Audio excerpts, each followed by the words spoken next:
तो माता पार्वती जोर जोर से चिल्लाने लगी, मेरा इतना सुंदर पुत्र चला गया, मुझे मेरा पुत्र चाहिए, आप कुछ भी करो पुत्र। बोले पार्वती, मैं और कुछ भी धड़ा लोग के सर गिरता था तो उसको चिपका दे सकता था, लेकिन मैंने उसकी मेरे तीसरे अंग से जला दिया है, अब उस सिर को फिर नहीं ला सकता, ये मेरे से होने वाली बात नहीं, कुछ तो करो। अब शिव जी पूरी तरीके से देखने लगे क्या क्या हो, तो उन्होंने देखा कि सूर्य भगवान में से एक आवाज आने लगी, ओम, जोर से ओम आवाज आने लगी, और वो ओम आवाज इतने जोर से घूम रही थी जैसा हम कोई एक पाइप घुमाते हैं ऐसा घूम रही थी। उन्होंने देखा ये ओमकार आवाज कहाँ से आ रही, ओम ओम ओम करते हुए आ रही।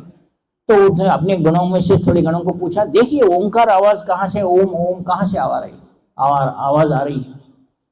तो उन्होंने कहते हैं कि एक हाथी सोया हुआ है और उसको सूंड को ऐसा घुमा रहा है जैसे ओमकार का आवाज हो, और उससे वो आवाज आ रही है। तो उन्होंने कहा जल्दी से उसका सर काट के ला ले।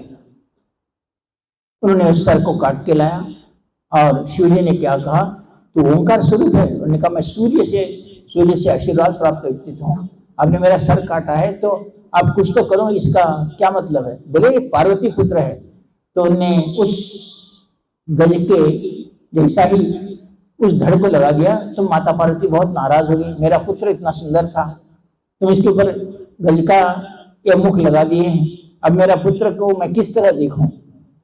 तो इस युद्ध को, इस बहस को देखकर जब माता पार्वती की आंखों में आंसू देखे तो शिव जी को पता था अगर उसका आंसू का बूंद, एक आंसू भी पृथ्वी पर गिरता है तो ब्रह्मांड जल जाएगा। उनने उनके आंखों के आंसुओं को अपने हाथ में पकड़ लिया और रुद्रों को कहा कि माता के आंसुओं को रुको। रुदंती का मतलब रोना, रोने से जो अश्रु गिरते हैं, जो आंखों से पानी गिरता है, उसे उन्होंने रुद्र ने पकड़ लिया, शिव जी ने पकड़ लिया, और उससे जो कुछ भी उत्पन्न हुए वो 11 रुद्र कहलाए, एकादश रुद्र कहलाए।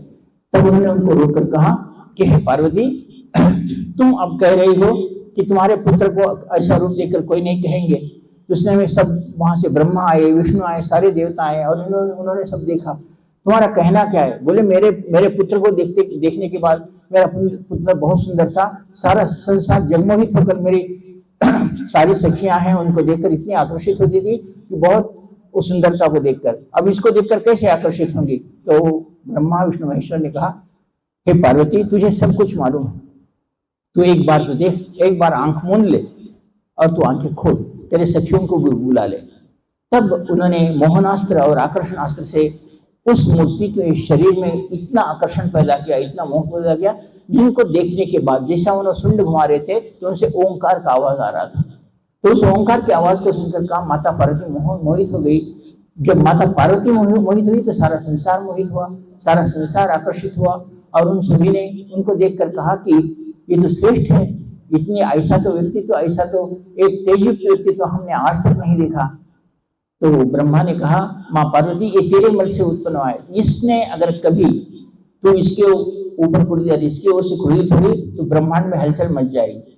इसलिए मैं ये कहता हूं कि हम सब तेरे मल से उत्पन्न होने के कारण हमसे मेरे भूत गणों को, जो भूत गुण हैं जिनको इसने हराया है, भूत गणों पर मैं समझता था कि मेरा ही कंट्रोल है या मेरा ही शासन है, लेकिन आज कहता हूं मेरा भूत गणों से हटकर देवता के जितने भी गण हैं, कोई भी है, इन सभी का अधिपति इसको दे रहा हूं।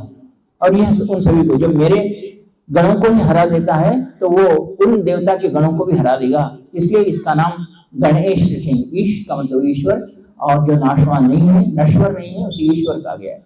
उस ईश्वर को और ये गणों का ईश कहलाया जाएगा, इसका नाम गणेश रखते हैं। और उनका नाम गणेश रखा, माता पार्वती संतुष्ट हुई। तब भगवान विष्णु ने कहा कि हे माँ पार्वती, मैं तुम्हें कहता हूँ कि जैसा गणेश कहा गया, तो मैं तुम्हें कोई भी गण, कोई भी भूतगण, कोई भी देवता गण तपस्या करते हुए, अच्छा काम करते हुए, और कोई किसी को विघ्न उत्पन्न करता है तो इस गणेश का स्मरण जो प्रथम पूजा करता है उसके कार्य में किसी प्रकार की बाधा नहीं आएगी। जो प्रथम गणेश जी की पूजा करके किसी भी कार्य को या किसी भी इसको आरंभ करता है, पूजा को आरंभ करता है, तो उसमें कोई बाधा नहीं आएगी। ऐसा भगवान विष्णु ने उन्हें आशीर्वाद दिया। और ब्रह्मा जी ने कहा कि मैं उन्हें आशीर्वाद देता हूँ, वो ब्रह्मणस्पति कहलाया जाएगा।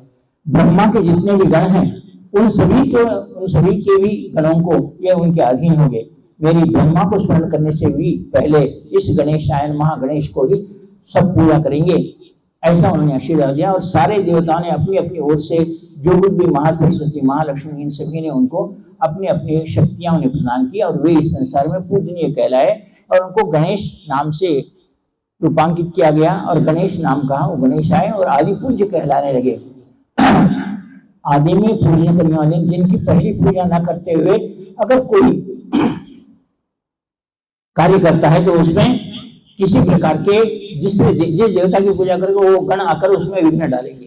कोई भी देव, जिस देवता, विष्णु के गण हो, ब्रह्मा के गण हो, शिव जी के गण हो, कोई देवी देवता के गण हो, वो आकर विघ्न डालेंगे। पहले गणेश जी की पूजा करनी चाहिए, तभी विघ्न नहीं आते। इस प्रकार गणेश जी की उत्पत्ति हुई और गणेश जी की पूजा प्रथम पूजनीय के हिसाब से हम आज भी गणेश जी की पूजा करते हैं। तो क्या ये गणेश जी ही विनायक है? तो नहीं, ये मैंने अभी ये पहली कहानी सुनाई, ये गणेश जी की उत्पत्ति की कहानी हुई। अब रही विनायक, जिन्हें हम विनायक कहते हैं, इनकी उत्पत्ति कैसे हुई? तो माता पार्वती एक बार बैठे बैठे शिव जी को कहने लगी कि देखो जी, इतने दिन हो गए मुझे, तुम्हें तो मैं पता है मैं विमला हूं, यानी इसमें मल नहीं है। जिसके स्त्री में मल नहीं होता उसको उनके गर्भ से पुत्र उत्पन्न नहीं होता। अब जैसा हम कहते हैं माता सरस्वती को निर्मला कहा गया है, लक्ष्मी को कमला कहा गया है, पार्वती को विमला कहा गया है, इसका होता है वो मल रहित है। और मल रहित जो है उनको उनके गर्भ से पुत्र उत्पन्न होना नहीं हो सकता। तो माता शिव जी ने माता पार्वती से पूछा कि मुझे पुत्र की इच्छा है और वो पुत्र इतना सुंदर हो, इतना अच्छा हो कि संसार उसकी तरफ देखते रहें। तो शिव जी ने कहा, तू मुझे ऐसा मेरे को पूछने से मैं तुझे एक बात बताता हूँ, क्योंकि तुझे मैल नहीं है, तेरे गर्भ से तो पुत्र नहीं होगा और मैं तो कुछ कर नहीं सकूंगा, इसलिए मैं तुझे कहता हूँ, इस संसार में भगवान विष्णु ने जिसको संतान नहीं होती, जिसके घर में कुछ नहीं होता, उसको एक पुण्यक नाम का व्रत है, पुण्यक कहा गया है उसे, पुण्यक नाम का व्रत है। उस पुण्यक नाम के व्रत को जो करता है उसे निश्चित रूप से सुंदर संतान और संसार को पालन करने वाली, संसार पर शासन करने वाली संतान होती है। तो माता पार्वती ने कहा कि इस व्रत को किस तरह करना चाहिए। शिव जी ने कहा, इस व्रत के बारे में आप विष्णु को ही पूछो। और विष्णु ने पुण्य व्रत के बारे में बताया कि नित्य कितने लोगों को भोजन करवाना है। और भगवान बाल रूप में विष्णु को, या उसे कृष्ण कहा गया, कृष्ण का अवतार तो है, कृष्ण की पूजा करते हैं, बाल कृष्ण की, और उसको पुण्य व्रत करते हैं, जो नित्य 100 ब्राह्मणों को भोजन करवाते हुए 100 बार ओम नमो भगवते वासुदेवाय या ओम नमो भगवते रुद्राय इसका मंत्र जप करते हुए 100 बार 1 वर्ष तक जो पुण्य करता है और एक समय भोजन करके रहता है। एक समय भोजन में 6 महीने वो 2 समय खाना खाएगा, उसके बाद 1 महीना 1 समय खाना खाएगा, उसके बाद 1 महीना फलाहार पे रहेगा और 1 महीना पानी पीकर रहेगा और 1 महीना उपवास करेगा। इस पुण्य व्रत की कहानी है। और जो आखिरी में करता है उसको साक्षात उसके गर्भ में देवता ही धारण करते हैं, देवता ही जन्म लेते हैं। ऐसा इस पुण्य व्रत के बारे में भगवान विष्णु ने माता पार्वती को बताया और माता पार्वती ने ठान लिया कि मैं इसका व्रत जरूर करूंगी। देखते हैं कि उस व्रत का उन्होंने आरंभ किया। जैसा ही व्रत का आरंभ किया, उन्होंने देखा कि तेजपुंज आकाश से बहुत जोरों से आ रहा है और वो तेजपुंज आते आते माता पार्वती के घर के सामने आकर रुक गया। रुक जाकर वो एक श्रेष्ठ ब्राह्मण के रूप में या श्रेष्ठ एक भिखारी के रूप में खड़े हो गया और कहा कि मैं तुम्हारे घर में खाना खाना चाहता हूं। बोले, आप है कौन? तो उन्होंने कहा, तुम जिस पुण्य व्रत को कर रही हो उसका ही देवता हूं, मुझे आज खाना खिला दो। माता पार्वती ने बहुत सारे मिठाइयां लड्डू सब बनाई। वो जितना माता जी बना रही है उतना वो खा रहे हैं और भी बोल रहे हैं और लाओ।